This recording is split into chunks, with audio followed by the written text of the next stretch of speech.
আলাইকুম, ঈদ মোবারক। একটা মন ভালো করার খবর নিয়ে আসছি।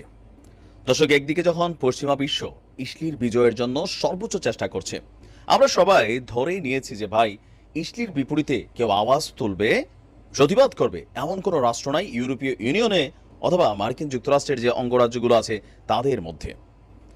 আর যেহেতু ডোনাল্ড ট্রাম্প রাষ্ট্র ক্ষমতায় আসছে, একটা কনসার্ন সবার আছে যে কি ঘটতে যাচ্ছে। তবে এই প্রথমবারের মতন যে আওয়াজ উঠেছে, এই আওয়াজটা যদি বলবৎ থাকে, যদি ছড়িয়ে পড়ে, তাহলে সেই দিন বেশি খুব দূরে না যেদিন আসলেই ইউরোপকে মুসলিমরা শাসন করবে, ইসলিকে খুঁজে পাওয়া যাবে না বাত্তি দিয়া।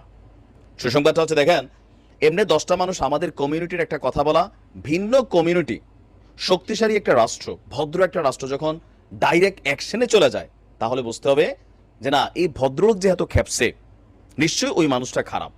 দীর্ঘ একটা সময় প্রযুক্তির না থাকার কারণে পশ্চিমা রাষ্ট্রগুলো তাদের মিডিয়াকে ব্যবহার করে ফিলির ইস্যুতে একটা নেগেটিভ পরিস্থিতি তৈরি করে ফেলেছিল বিশ্বজুড়ে। কিন্তু এখন এই প্রযুক্তির যুগে এসে এগুলো দেখা যাচ্ছে, মানুষের মনস পড়ে এগুলো দাগ কাটছে। ঘটনা হচ্ছে, আয়ারল্যান্ডের পার্লামেন্ট এক বিরল সিদ্ধান্ত নিয়েছে। তারা বলছে ওই যে সেখানে যে ঘটনা ঘটিয়েছে ইসলি, এটা গণহত্যার শামিল। আর এটাকে মাথায় রেখে তাদের পার্লামেন্ট ইসলির বিরুদ্ধে এক ঝাঁক নিষেধাজ্ঞা আরোপ করেছে, যেগুলা একদম মেরুদণ্ড টু অর্থনীতি, সমাজনীতি টু কূটনীতি, সামরিক নীতি টু মৌতনীতি, হ্যাঁ, সবকিছু একটা প্যাকেজে চলে আসছে।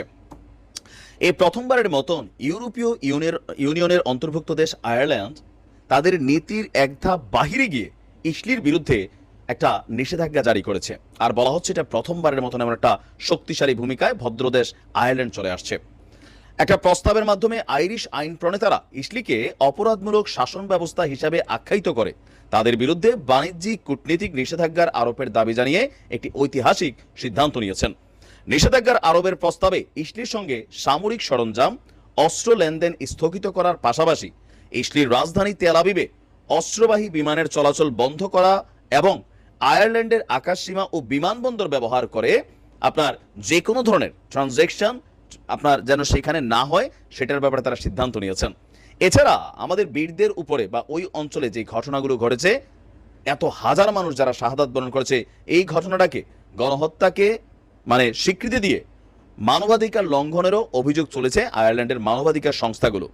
আপনার বলা হচ্ছে যে আয়ারল্যান্ডের এই পদক্ষেপটি ইউরোপীয় ইউনিয়নের নীতির বিপরীতে হওয়ায় বা ডিফারেন্ট একটা কমিউনিটি থেকে হওয়ায় এর গুরুত্ব অনেক গুণ বেড়ে গেছে। আপনার ইউরোপীয় ইউনিয়নে ইসলিকে একটা স্পেশাল টিকিট দেওয়া হয়েছে। হিউজ ব্যবসা করে, বছরে প্রায় $50 বিলিয়ন।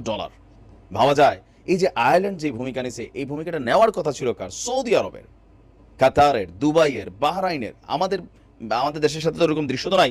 এই রাষ্ট্রগুলো মিনিমাম লেভেলে, ওমান আরো যারা আছে আমি জানি না তাদের সাথে কি আছে। সেখানে আমরা আমেরিকার পারপাস সার্ভ করতে গিয়া বীরদেরকে দেশ থেকে তাড়াই দিচ্ছি। আর এই যে অমুসলিম রাষ্ট্র আয়ারল্যান্ড, ভদ্র একটা রাষ্ট্র, সুন্দর, ছবির মতন সুন্দর, সেই রাষ্ট্র আজকে বিরল সিদ্ধান্ত নিয়েছে।